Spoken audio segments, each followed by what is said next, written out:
Hi everyone, welcome back. It is Nicole here with Edge of Wild, and today I'm going to work on more or less filling all of the cells that didn't germinate. I'm starting with my snapdragons. I have a couple cabbage seeds I'm going to move around, and I think I'm going to try to move around some of the sweet williams. I'm not really sure, first year growing them inside, so not really sure if that works really well with them. But I figure it can't hurt because I have a whole bunch of empty trays, or a whole bunch of empty cells next to them. So, we're going to get started with the snapdragons first. I have really good germination, so I don't need to move around too many, but I'll show you what I do. I need a toothpick. I have my trays. I have some water because my soil I think is a little drier than I want it to be, but it should be good. It'll be fine. I will add some water if I need to, but it's pretty simple. You just kind of take the toothpick. I try to find one that's in a more populated cell, and just move them around. Honestly, I forget which one.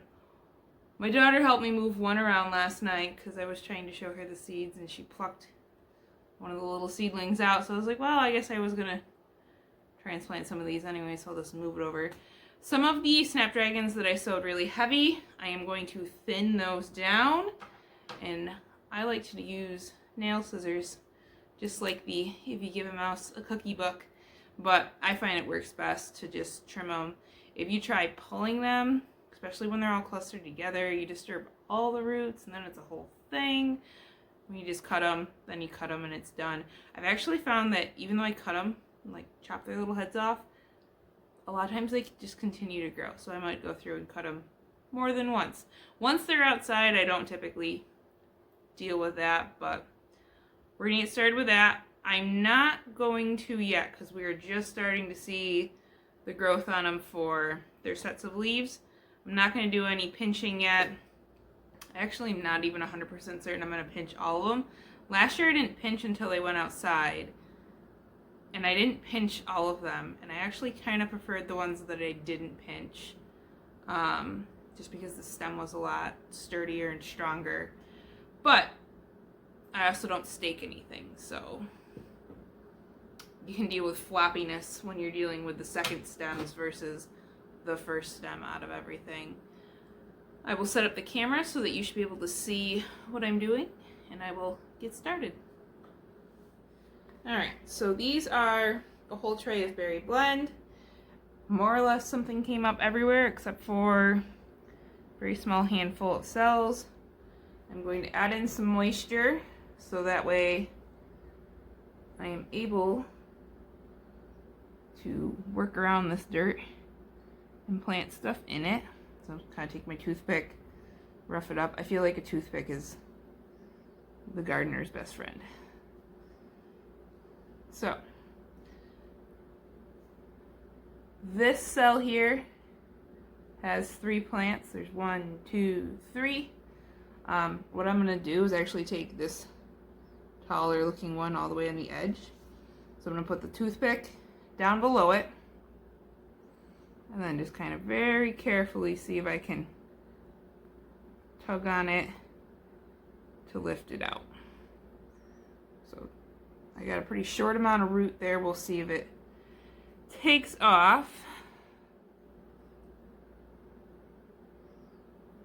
So I'll push this down in, and actually I plant them a little bit deeper than when they came out, just to try to combat some of that stem length. So we put it in, and then I just pat down the soil. So that should have one in that cell then. And I just kind of look around and take, if there's 2 in every cell, I try not to steal from those as much. I try to find one that has 3.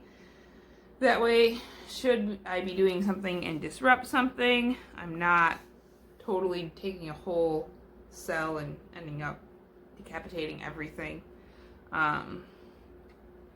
So let's see if I can find another one. So I've got some more down here that have 3. I'm going to add a little water to them this time. See if that makes it a little easier to pull out, because they usually, once you start digging around in there with a toothpick, and you can kind of hear the roots. I mean, you probably can't hear them, but when you're actually doing this, you can kind of hear the roots more or less breaking away from the soil. Hopefully not breaking, but so those two will stay in there. And then I will make a nice little home for this one. That one had a better root system that came with it. There, poke that one in. Okay, and then let's see if we can find this one on this corner here. So this one has 3 in it as well. So we'll add a little water. Soften up some of the soil.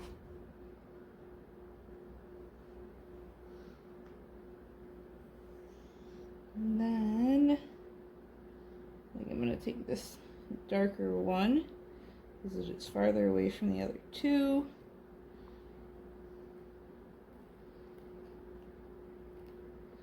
So I do try to dig down pretty deep. These things make pretty good root systems right off. So all that has root and dirt with it.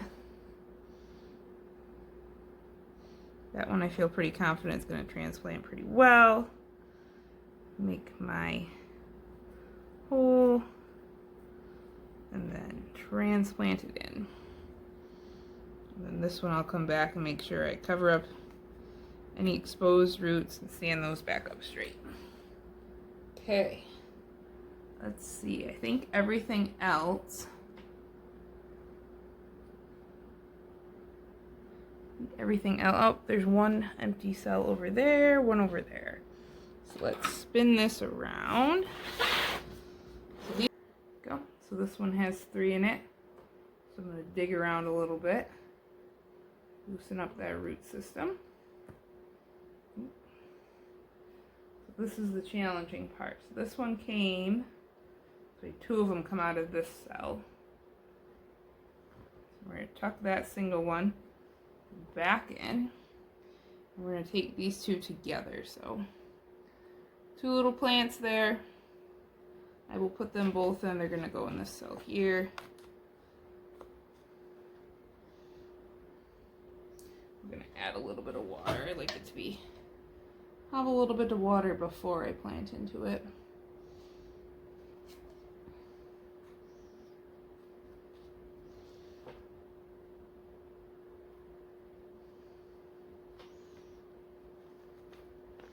So the reason I like a little bit of water before I plant into it, the roots, like I said, the roots in these are really, really strong and have gone down to the bottom of the tray already, reaching for the water down underneath. These ones won't have roots that go that far, so they're going to need a little bit of water more at the top of the tray because that's where they're going to be getting any of their water to recover and avoid any kind of transplant shock.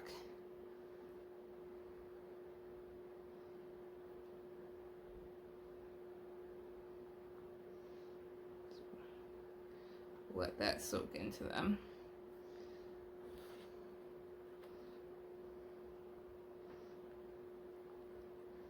These ones are shifting around. I try to center them when I put them in because then, yeah, growing in the center, they shouldn't be competing with their neighbor quite so much. So let's see, where'd my toothpick go? Over here. Okay, this tray of berry blends is done. Everything else has 1 to 2 plants in it. I will let the second plants go here for probably another week before I come through and thin down to 1 plant. I only had 4 or 5 cells to move snapdragons into. I will put this back under the lights and I will water it once it's back under the lights because they're really annoying to move with water in them. On to the next one. This tray has apricot snaps on one side, and it's these 3 trays back here. These 3. There we go. Those 3. I have it labeled one in the front, so wherever the sticker is, and then 2 in the back. And I can tell there's no dark colored foliage in this one, so there's definitely a different variety. As for the rest of the tray is more berry blends. So what I will do for that one is just kind of figure out what needs to be, if any, cells need to be added to. Looks like I have one over here and one here. And I think that's all. That one's very droopy and sad. I think it's broken. It does look broken. It was broken. So, really good growth on them though. They've got 2 or 3 sets of true leaves. So, okay. So this is the cell I'm working with. It's got 4 plants in it. So what I'm going to do is put my toothpick way down the side and kind of angle it up. I'm going to grab a hold of these, and then I'm just going to very gently apply pressure to lift upwards, and then just like that, I've got those 2. I will move over to this location and tuck the roots down in.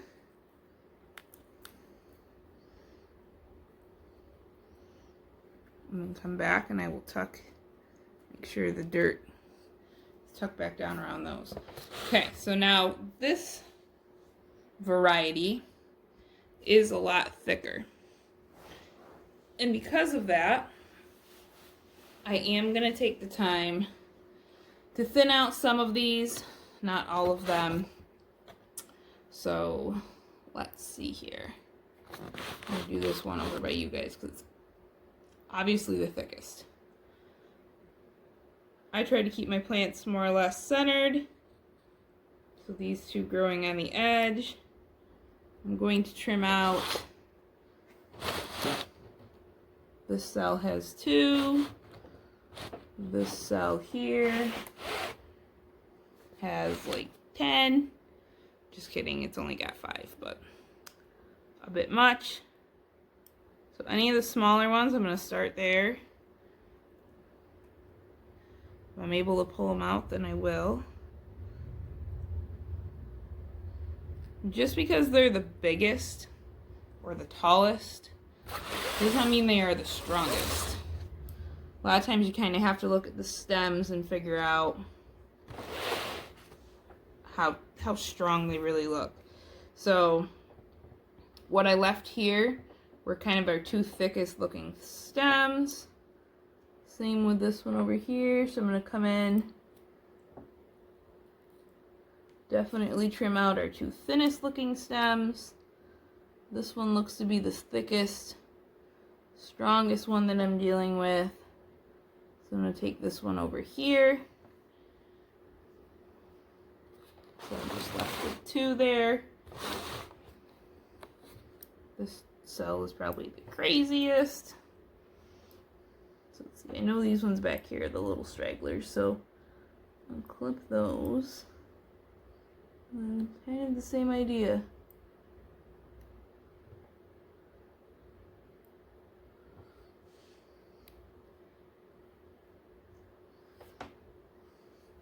So it's just a matter of taking some time and picking out who's going to be the one left behind.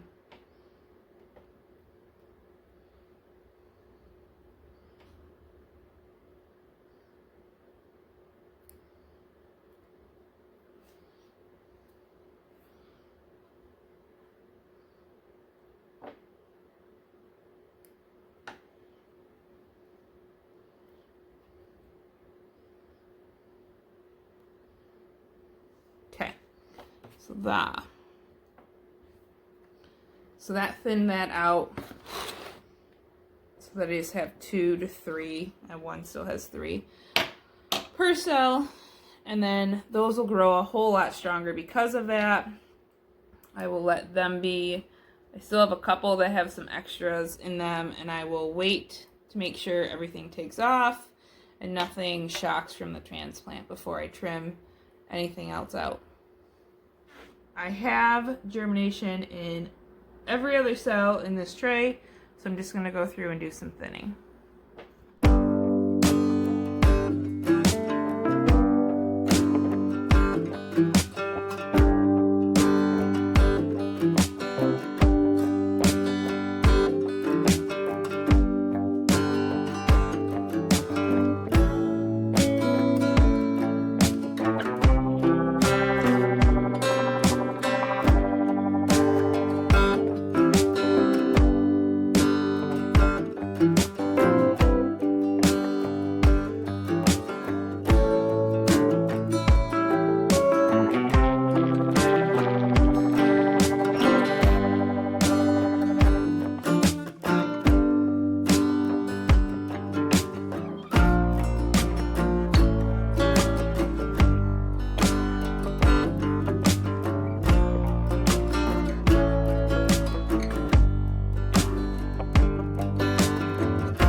Okay, so I finished thinning out this tray.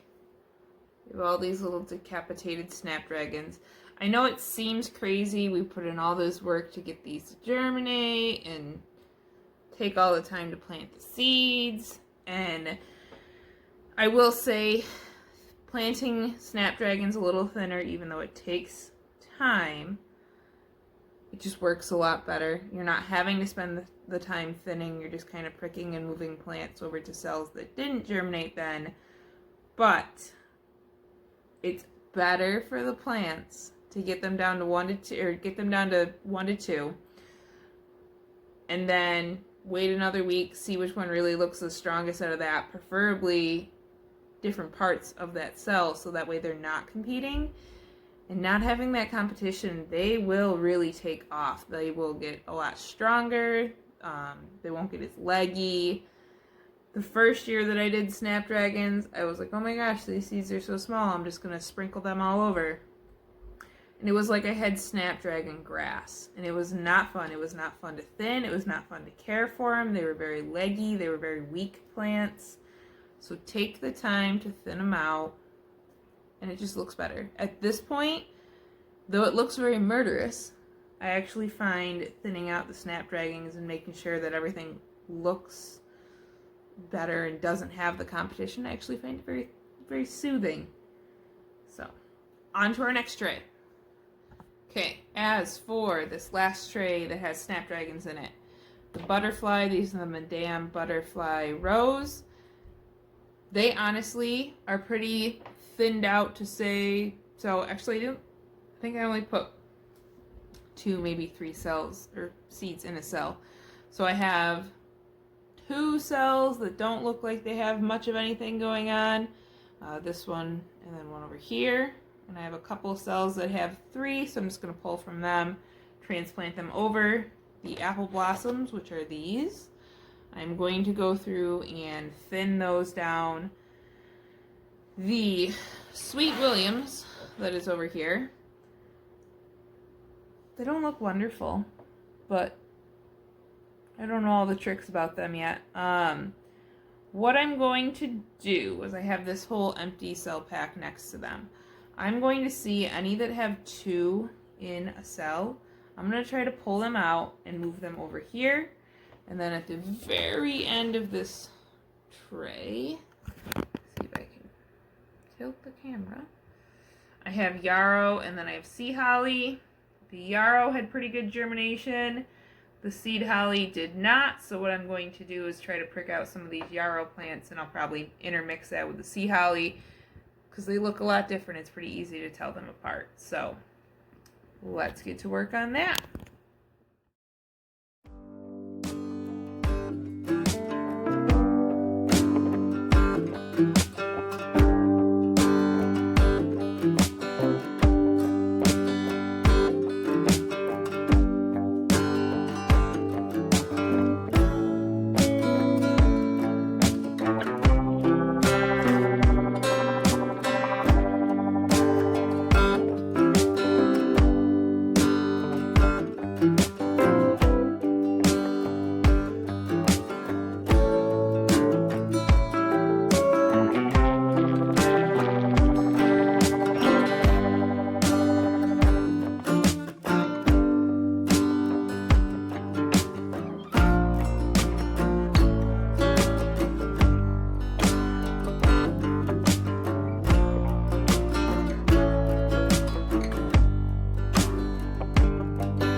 done with this tray.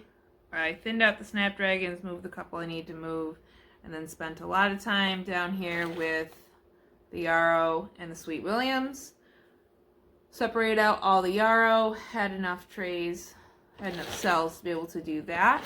And then the Sweet Williams were really leggy.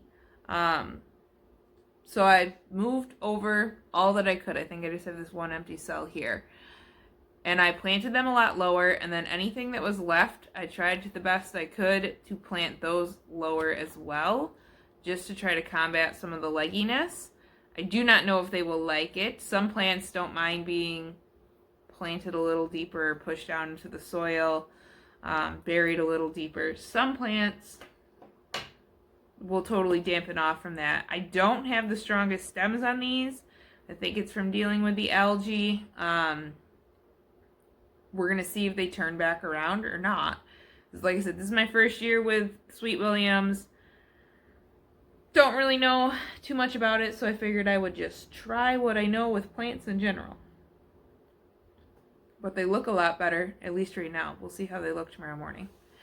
The last one that I have to do is I have pretty much my vegetable tray that I need to mess with. So we'll get rid of this one. Pull up the veggie tray. So, on here, celery looks great, a little leggy, and it's from having the lid on for so long. Actually, these things germinated way faster than I thought they would. I'm not really worried about the legginess because I only need like 4 plants. There are way more than 4 plants in here. I'm going to see if any of my friends want any, and I might pot those up. And let them grow them on. The lettuce over here has done like nothing. I have 2 little lettuce plants growing, and that is it.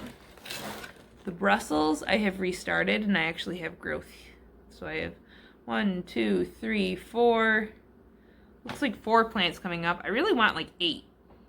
So I may go get some cling wrap to put over top of them to help with keep the humidity high so that they will continue to germinate. I am hoping, I think there's one more that might be trying in there. Like I said, I just need 8 plants. Those I'm going to let be until we finish germinating.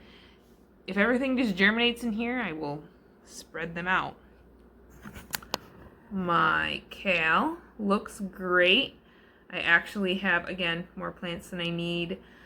I will let them continue to grow as they are because I can put those in the garden here in probably like 3 weeks. Even though we're nowhere near being done with freezing, they won't mind.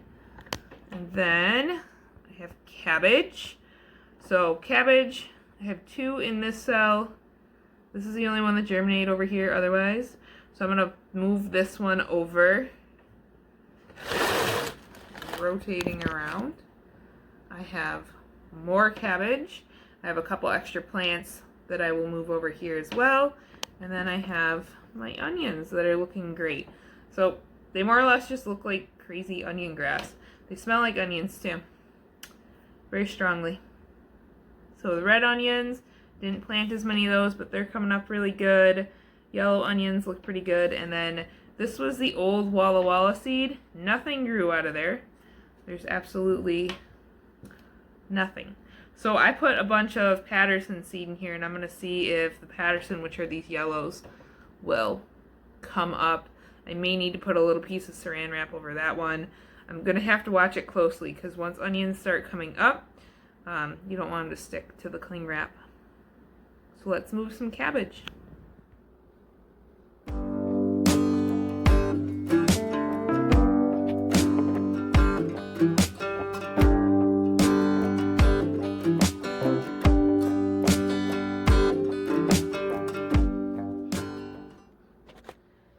Alright. Everything is back over here under the lights. I have like half the lights turned off just so it's a little bit easier to see. So everything I started last Sunday, so 3 days ago, is down on the bottom.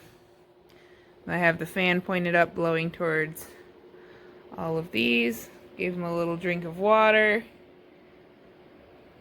And I think I'm just going to leave these uncovered. See, there, those are my 2 little looking good Brussels. There's one coming up right next to them. One trying to come up there, and I think one trying to come up in the behind it, but we'll see. We'll see. And then delphiniums up here. Delphiniums are looking pretty good. Actually, more just kind of keep germinating, so I'm just kind of letting them do their thing. The algae looks to be under control there. I did notice, I don't know if you'll be able to see them, there is like one or two celosia starting. And then I noticed, was it this one? I think it was this one. I noticed a couple little asters are starting to come up too. So those look like those should be full trays in no time. Thanks for coming along. I hope you learned something about snapdragons and separating seedlings. I started for the first time last year, and it was a total game changer when it comes to space saving and just not having to worry about every cell germinating, knowing that I can steal from a couple of others. I will see you when we start our next round of seeds.